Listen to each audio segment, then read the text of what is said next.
So you may have had this situation before where you ask someone to send you a logo or an icon of some kind that you plan to use in something that you're designing for print.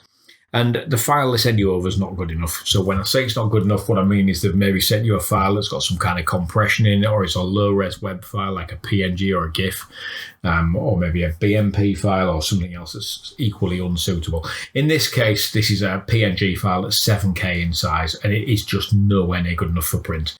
If you're aiming for handheld print, things like brochures and flyers and that kind of things, you really want to be aiming for 300 dpi at the size you're planning on using it. So in this case, I certainly need to do something with this to use it. If I zoom in here, you can immediately start to get an idea of the quality of this. Pretty poor quality, and it's not going to be usable. So what you'd use for that in Illustrator is you'd place the file. So you go to File, Place, and place the file you want, in this case a low-res logo, select it, and then you'd use an image trace. Now there's 2 or 3 ways to do this. The quick easy one is click the button up here, but that's obviously not necessarily going to give you the exact results you want. The method we're going to do is slightly more precise. Is click the little arrow next to that and choose from one of the presets. So we're going to go in there and do a 3-color preset, for example. And if you find it's a really bad quality image and even that's not working, what you may need to do is go in the window menu into the image trace panel. And there you've got even more advanced settings you can use. Now, on this, it's a quick tip, short tutorial. We tend to go into this in more depth in our courses, but on this one, I'm just going to show you the quick, easy way to get you started.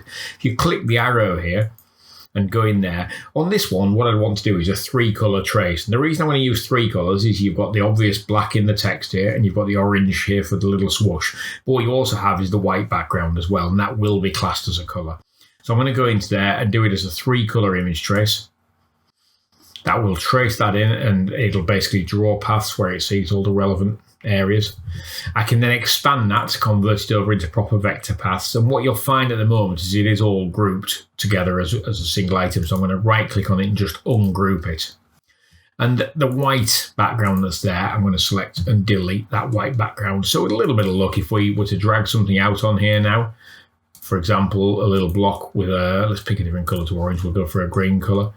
And we'll arrange that and send it to the back, where we've done arrange, send to back, there we go.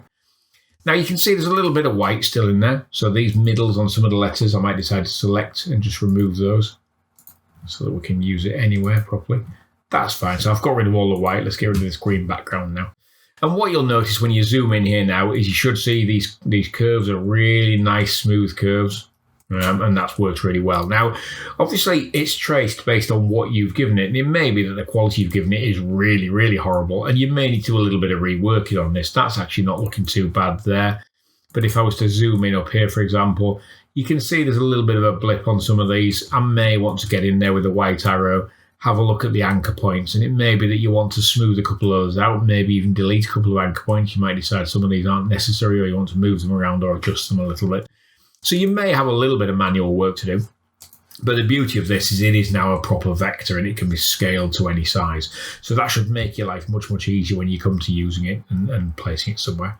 So that's just using very basic level image trace to take something like a logo or an icon and just trace it over and try and get a slightly better version that you could then use for print.